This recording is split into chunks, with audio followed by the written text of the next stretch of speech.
The Galactic Council had ruled the stars for 12,000 years. They controlled hundreds of worlds and commanded the loyalty of 47 different species. Every civilization that discovered how to travel between stars eventually met the Council, and every civilization learned the same lesson: obey or be destroyed. The Council worked in a simple way. When a new species reached the stars, the Council would send an ambassador. The ambassador would explain the rules. The new species would pay tribute resources, food, soldiers, and in return, they would be allowed to exist. They would receive protection from pirates and access to trade routes. It was not a choice. It was simply how things were done. For 12,000 years, no species had ever said no. Ambassador Kethvaros was a Volanthi, a species that had served the Council for 9,000 years. His body was long and thin, covered in pale blue scales that shimmered when light touched them. His eyes were large and dark, and they had witnessed many species bow before the Council's power. He had performed this duty 37 times. He knew exactly how it would go. His ship emerged from hyperspace near the third planet of an unremarkable yellow star. The planet was called Earth, and its inhabitants called themselves humans. They had achieved faster than light travel only 15 years ago. Their technology was primitive. Their military was small. They were, in every way that mattered, insignificant. Kethvaros docked at the human orbital station and was escorted to a large meeting chamber. The room was simple: metal walls, bright lights, and a long table where the human representatives sat waiting. Kethvaros noted their appearance: soft skin, hair on their heads, 2 arms and 2 legs. They looked fragile. At the center of the human delegation sat an older female. Her hair was silver, cut short against her head. Her face was lined with age, but her eyes were sharp and clear. She wore a dark uniform with medals on her chest. The humans called her Admiral Chen Wei-Lin. Kethvaros took his position at the head of the table and activated his translation device. He unrolled the document he had carried across 1,000 light years, the writ of integration, the same document that had been presented to 47 species before. "Greetings, people of Earth," Kethvaros began. His voice was smooth and practiced. "I am Ambassador Kethvaros of the Volanthi, speaking on behalf of the Galactic Council. Your species has achieved interstellar travel. This is a great accomplishment. It also brings responsibilities." The humans remained silent. Admiral Chen watched him with an expression he could not read. "By the laws of the Council," Kethvaros continued, "all spacefaring civilizations must contribute to the collective good. This contribution is called tribute. Your species will provide the following: 30% of your mineral production, 20% of your agricultural output, and 10,000 of your healthiest individuals each year to serve in the Council's military forces." He paused, waiting for the reaction he had seen so many times before. Some species protested, some wept, some tried to negotiate, but in the end, they all agreed. They had no choice. "In exchange," Kethvaros said, "your species will receive protection from external threats, access to galactic trade networks, and the guidance of more advanced civilizations. You have 30 planetary rotations to prepare your first tribute shipment." Admiral Chen leaned forward slightly. "And if we refuse?" Kethvaros allowed himself a small smile. He had heard this question before, too. "Refusal is not possible. The Council commands a fleet of over 100,000 warships. We have weapons that can turn planets into ash. Every species that has attempted resistance has been destroyed. Their worlds are now empty rocks, serving as warnings to others." He let the words hang in the air. He had found that silence often worked better than threats. It gave the primitive species time to understand their situation. Admiral Chen stood up from her chair. She was shorter than Kethvaros had expected, barely reaching his chest.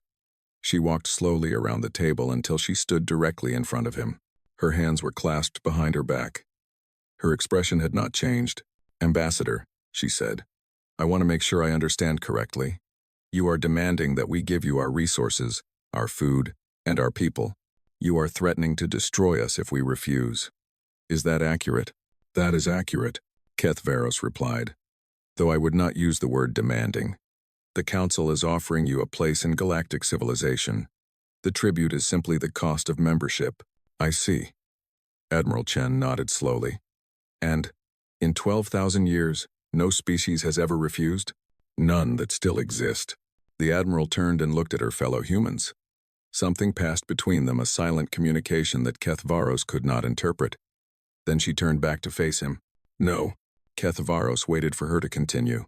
When she did not, he felt confusion for the first time in many years. I do not understand. No. What? Quote, no, we will not pay tribute. No, we will not give you our people. No, we do not accept your terms. Admiral Chen's voice was calm. She spoke as if she were discussing the weather. The answer is no. The ambassador's scales rippled with agitation. His translator device flickered, as if struggling to process what it had heard. In 37 integration missions, across hundreds of years, he had never encountered this response. Admiral Chen, he said carefully, I do not think you understand the consequences of this decision. The Council will not accept refusal. They will send a fleet. Your civilization will be destroyed. Your planet will burn. Your species will become another warning to others. I understand perfectly, Chen replied. We have considered the consequences. We have discussed this possibility since the day we discovered we were not alone in the universe, and we have decided that there are some things we will not do, no matter the cost. She stepped closer to him. Despite her small size, Kethvaros found himself wanting to step back. You may tell your council that Earth declines their generous offer. You may tell them that humanity will not kneel, and you may tell them that if they send a fleet to our worlds, we will fight. We will fight until the last human draws their last breath. We will make them pay for every inch of space they take from us. Admiral Chen smiled, but there was no warmth in it.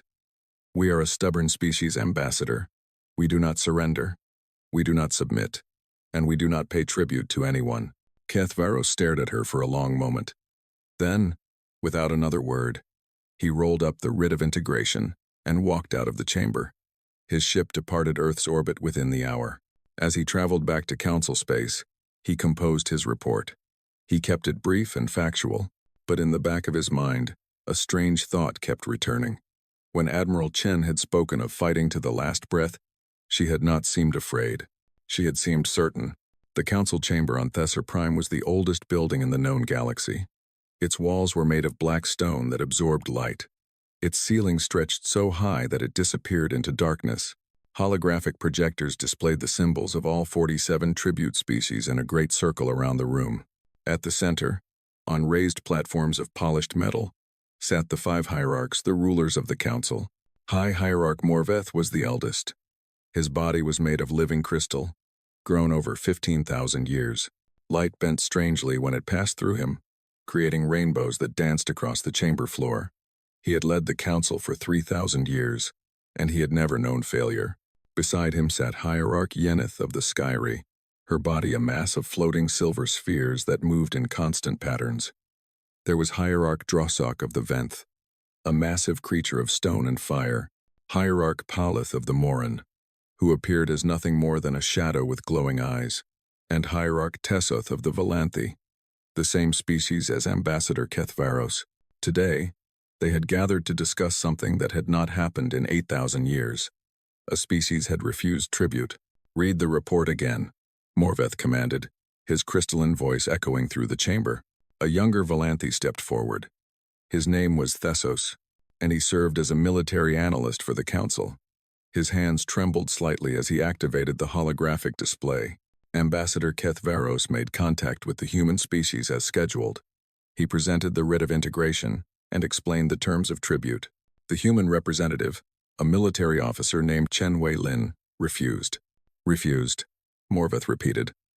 The word sounded strange in his mouth, as if he were speaking a language he did not know. She simply refused? Yes, High Hierarch. She stated that humanity would not pay tribute, would not surrender their people, and would fight any fleet sent against them. Silence filled the chamber. The symbols of the 47 species flickered in the darkness. Representatives of those species watched from the galleries above, their faces hidden in shadow. Hierarch Yeneth spoke first. They do not understand. How could they? They have been traveling between stars for only 15 years. They have never seen the Council's power. We must show them. Send the demonstration fleet, Drossok rumbled. Flames flickered within his stone body. Burn one of their colony worlds. They will learn, as all species have learned. Morveth turned to Thessos. Analyst, what do we know of humanity's military capabilities? Thessos changed the holographic display. Images of human ships appeared, small vessels, simply designed, clearly built with limited technology. The humans possess approximately 200 warships, Thessos reported. Their largest vessels are less than 1 kilometer in length. Their weapon systems are based on electromagnetic projectiles and fusion-powered missiles. They have no energy shields.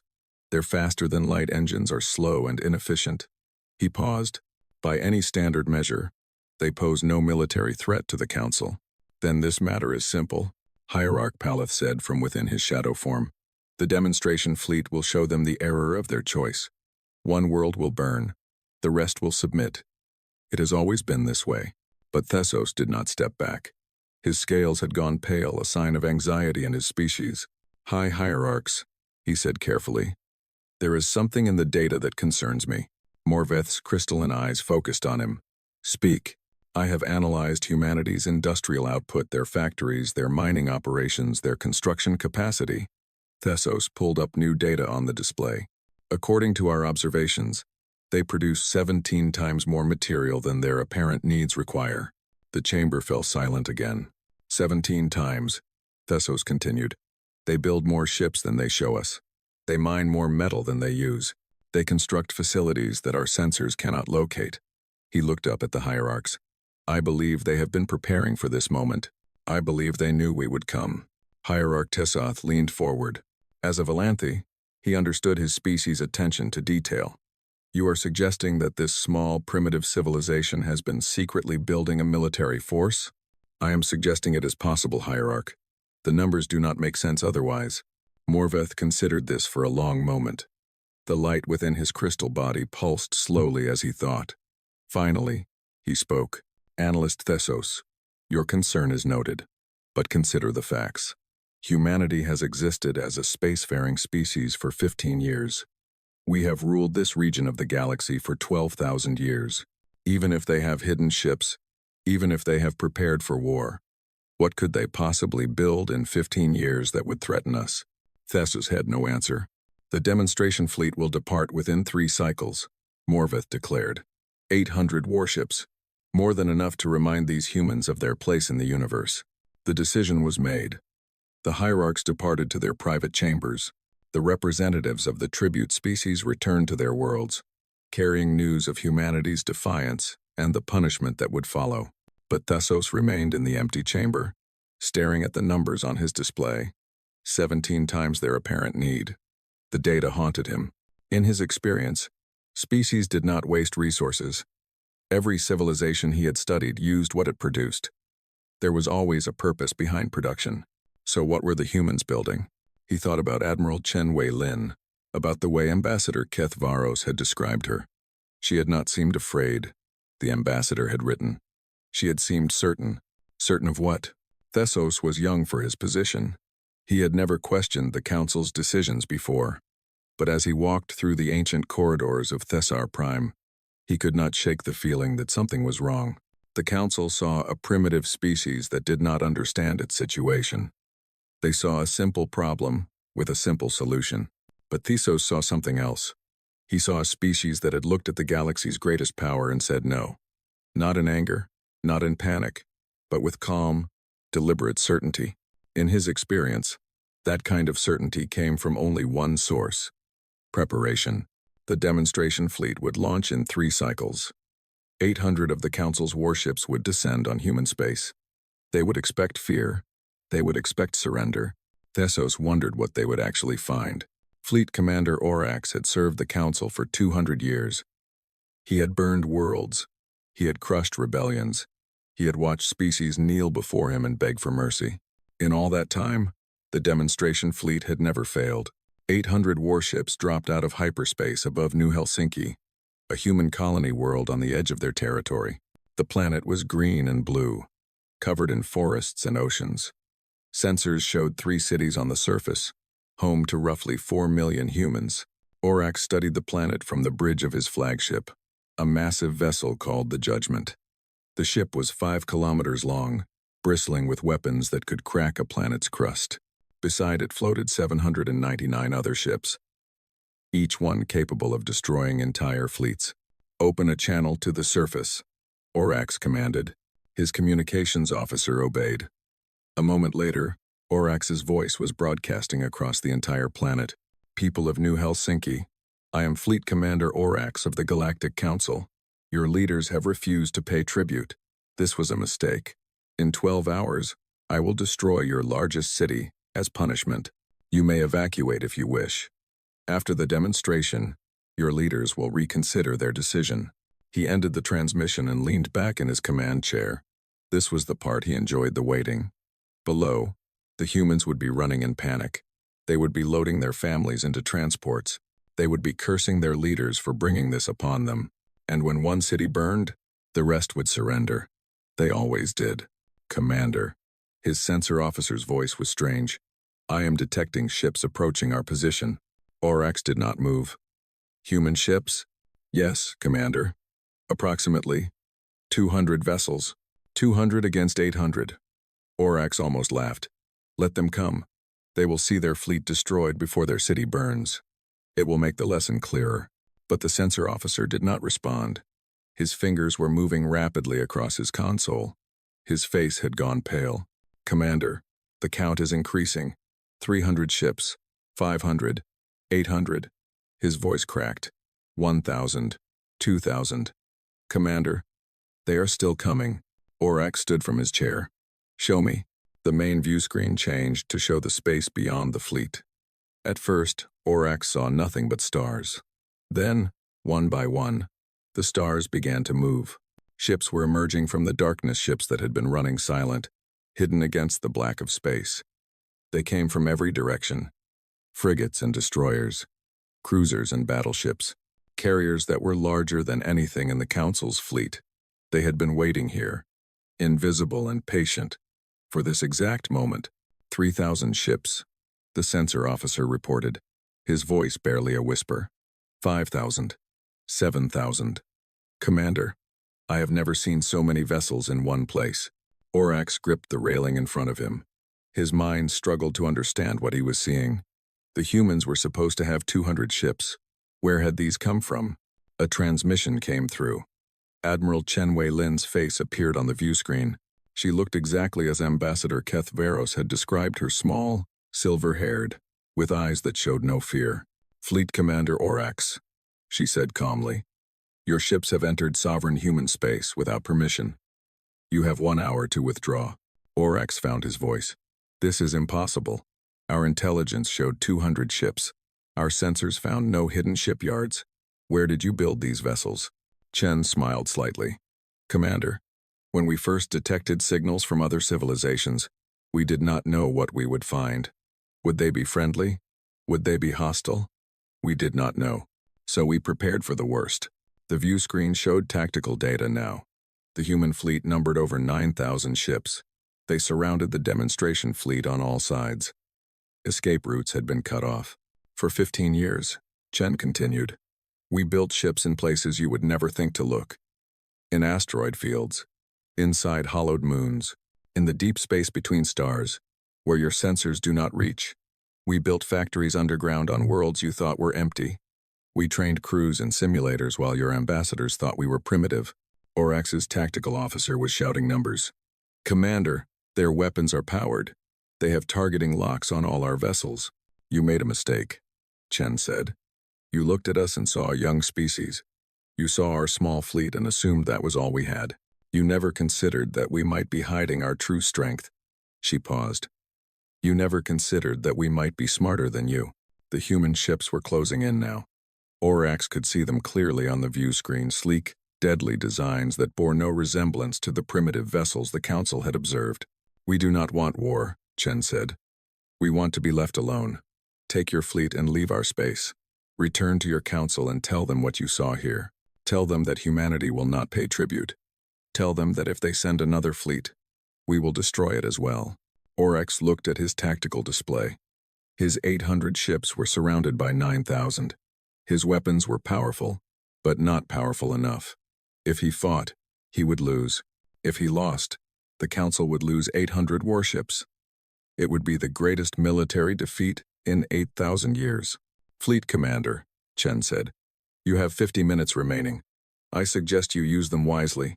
Orax made his decision. He had not survived 200 years by being stupid. Pride was meaningless if everyone was dead.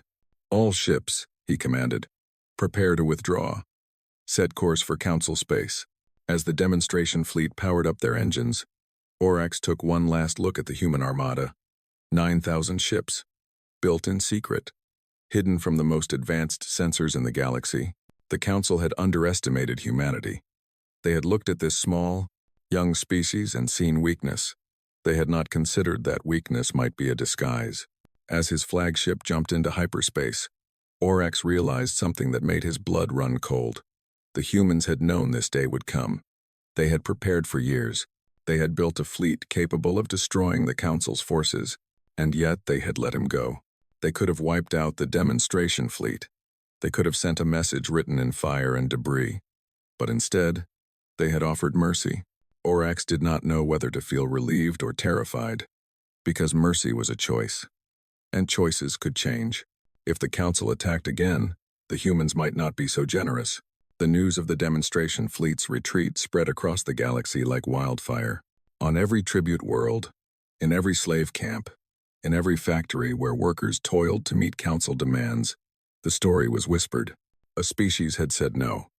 And they had lived. The Council chamber on Thesser Prime erupted into chaos.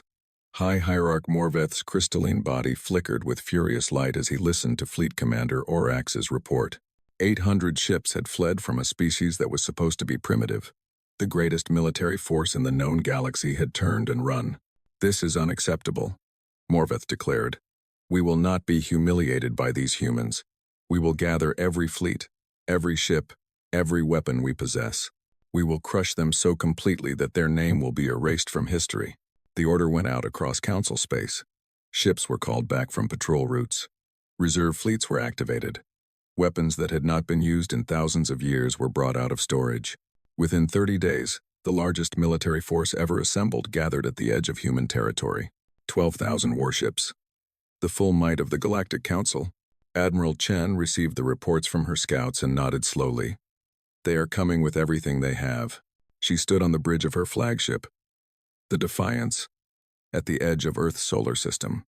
Around her, 15,000 human ships waited in formation.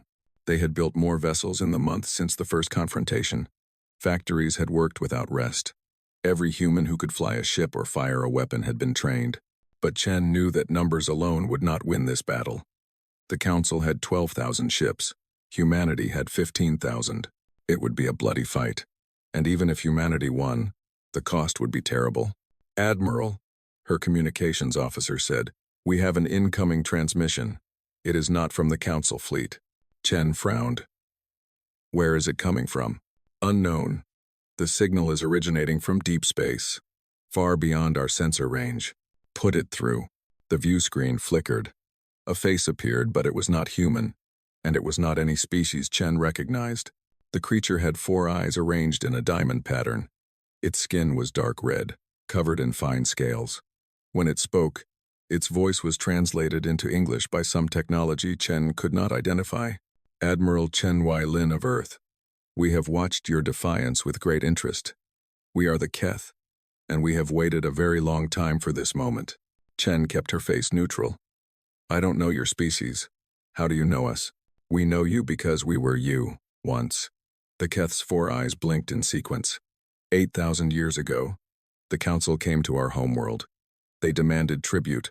We refused, as you have refused. But we were alone. We had no allies. The Council burned our worlds and scattered our people to the void. Chen felt something shift inside her chest. You survived? Some of us. We fled to the spaces between stars, where the Council does not look. We hid. We waited. We are not the only ones. The Keth leaned forward. There are others like us. Species the Council thought they destroyed. Species that have been hiding for thousands of years, nursing their hatred, praying for a chance to strike back. How many? Enough. We call ourselves the Remnant, and we have been waiting for someone to give us hope. The Keth paused. You have given us that hope, Admiral. Your word, your single word of refusal has echoed across the galaxy. The remnant is ready to fight beside you. Chen's tactical officer was pulling up sensor data. Admiral, I'm detecting ships emerging from hyperspace. Not council ships. Different designs. Hundreds of them. No. Thousands. The view screen split to show the space around Earth's solar system. Ships were appearing everywhere, ships of every shape and size. Designs that no human had ever seen. The Keth were there, in sleek red vessels built for speed. The Vorn arrived in massive crystalline ships that looked like floating mountains. The Deline came in aquatic vessels filled with water, their submarine crews finally free to face their oppressors. Chen watched as the count climbed. 5,000 remnant ships, 8,000, 12,000. We have waited so long, the Keth representative said. So many generations, hiding in the dark, dreaming of revenge. And now, because of you, we finally have our chance. The Council fleet emerged from hyperspace. 12,000 ships, arranged in perfect formation, ready to destroy everything in their path. But they stopped when they saw what waited for them. Not 15,000 human ships, 27,000 ships, human and remnant, standing together. High Hierarch Morvith, watching from his flagship, felt something he had not felt in 3,000 years. Doubt. What is this? He demanded. Where did these ships come from? I see Keth vessels, Vorn vessels. These species were destroyed millennia ago. Apparently not. High Hierarch, his tactical officer replied quietly. Admiral Chen's voice came across all frequencies. Hierarch Morveth, 12,000 years ago, you built your power on a simple idea, that you could destroy anyone who opposed you. You burned worlds. You shattered civilizations. You thought you had erased them from existence. On the view screen, Morveth could see the remnant ships forming up beside the human fleet. Species he had thought dead. Enemies he had thought defeated. All of them gathered together, united by their hatred of the Council. But you made a mistake, Chen continued. You never checked to make sure they were truly gone. You never searched the dark places where survivors might hide. And now, after 8,000 years, they have found each other. They have found us. And together, we are going to end your reign. The battle began. The Council fleet fought with desperation, but they were outnumbered and outmaneuvered. Human ships cut through their formations while remnant vessels struck from unexpected angles. The Keth were fast, dancing around Council dreadnoughts and tearing them apart with precise strikes. The Vorn were slow but unstoppable, their crystalline hulls absorbing punishment that would have destroyed any other ship. 6 hours later, it was over.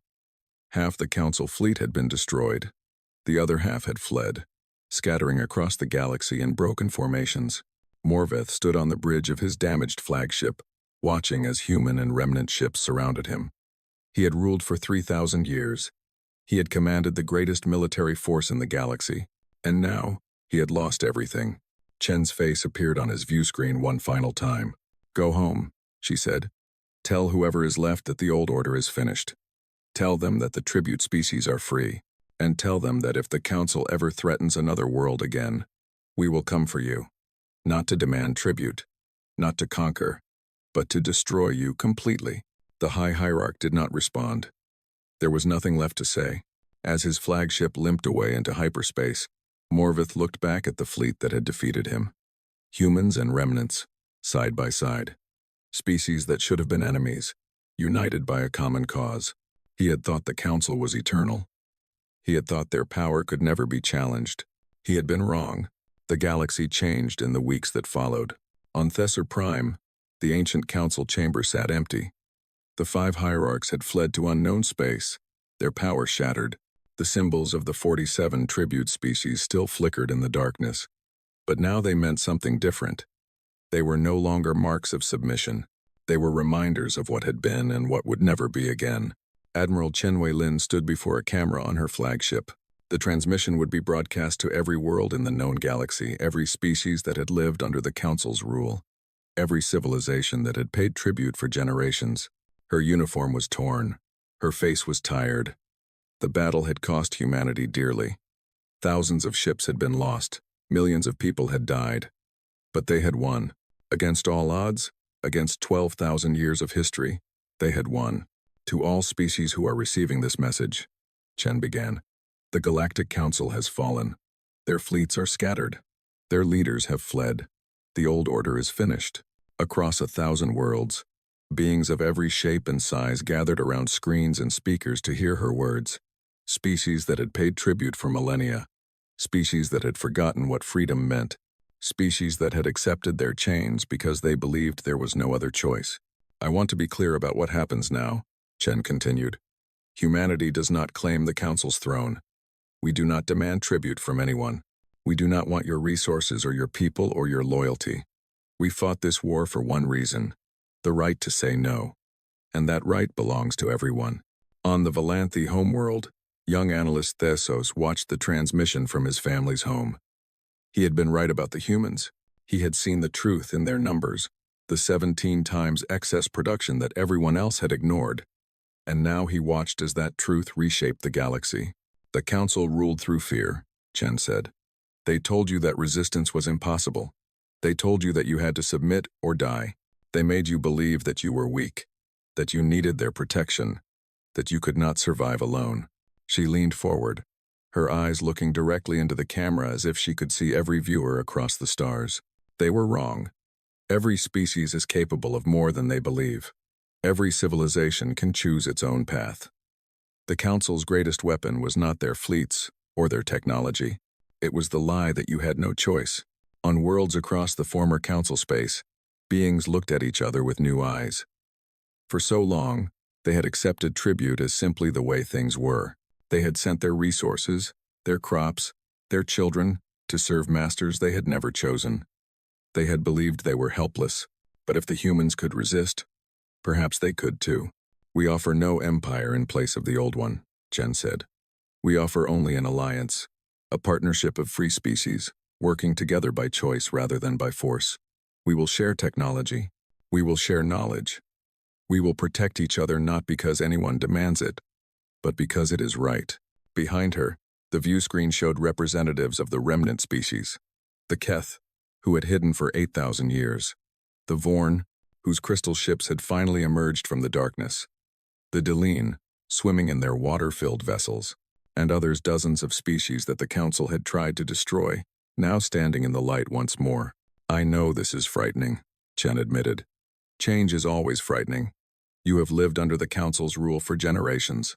You have been told what to do, what to think, how to live. Freedom can feel like falling, but I promise you when you land, you will find solid ground beneath your feet. Thesos thought about his own people, the Valanthe. They had served the Council for 9,000 years. They had been proud of their position, their status as one of the founding species. But what had that status truly meant? They had been servants, better treated servants than most, but servants nonetheless. Some of you may choose to form your own governments, Chen continued. Some may join our alliance. Some may want nothing to do with us or anyone else. All of these choices are valid. All of these choices are yours. That is what freedom means. She paused, and for a moment, she looked less like an admiral and more like what she was, a tired woman who had fought a war she never wanted. I am often asked why humanity refused the Council's demands. We were young. We were small. We had everything to lose. Why did we say no when every other species had said yes? Chen smiled slightly. The answer is simple. We looked at your offer, and we decided that some things are more important than survival. Dignity is more important than survival. Freedom is more important than survival. The right to choose our own path, even if that path leads to destruction, that is more important than survival. On every world, in every home and ship and station, beings listened. We would rather die on our feet than live on our knees. That is not bravery. It is simply who we are. And I truly believe that somewhere inside, every species feels the same way. The Council spent 12,000 years trying to crush that feeling. They failed. Admiral Chen straightened her shoulders. The era of tribute is over. The era of fear is over. Today begins a new chapter in the history of this galaxy. Today, every species is free. She reached forward and ended the transmission. In the days that followed, the galaxy transformed. Some species embraced their new freedom immediately, throwing off the symbols of tribute and building new governments. Others were more cautious, uncertain how to live without the structure they had known. A few even tried to restore the old order, gathering around remnants of the Council's power. But the change was irreversible. The word had spread too far. The example had been set. Thessos eventually left Thessar Prime and traveled to Earth. He wanted to meet the species that had changed everything. He wanted to understand how they had found the courage to refuse. He met Admiral Chen in a small garden on Earth's orbital station. She was older now, retired from military service, spending her days teaching young officers and tending to flowers. "Why?" Thessos asked her. "Why did you really say no?" Chen thought for a moment. Then she smiled. "Because no is the most powerful word in any language. It is small, it is simple, but it carries the weight of everything we are. When you say no to something that is wrong, you define yourself. You draw a line in the universe and say, 'This is what I will not accept. This is who I am.'"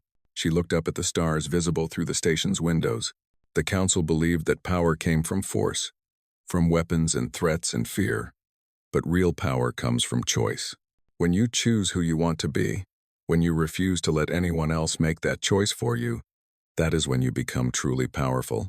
Thessos considered her words. A single word of refusal had brought down an empire that had stood for 12,000 years. A single word had freed 47 species from bondage. A single word had changed the galaxy forever. "What happens now?" he asked. Chen turned back to her flowers. "Now we build something better. Not perfect, nothing is ever perfect. But better. Together." She looked at Thessos with warm eyes. "Would you like to help?" The young Valanthe smiled for the first time in a very long time. "Yes," he said. "I believe I would." And so, a new age began. Not with weapons or wars, but with a simple choice. The choice to stand up. The choice to join hands. The choice to build something worthy of the stars. It had all started with a single word. No. And it ended with another. Yes.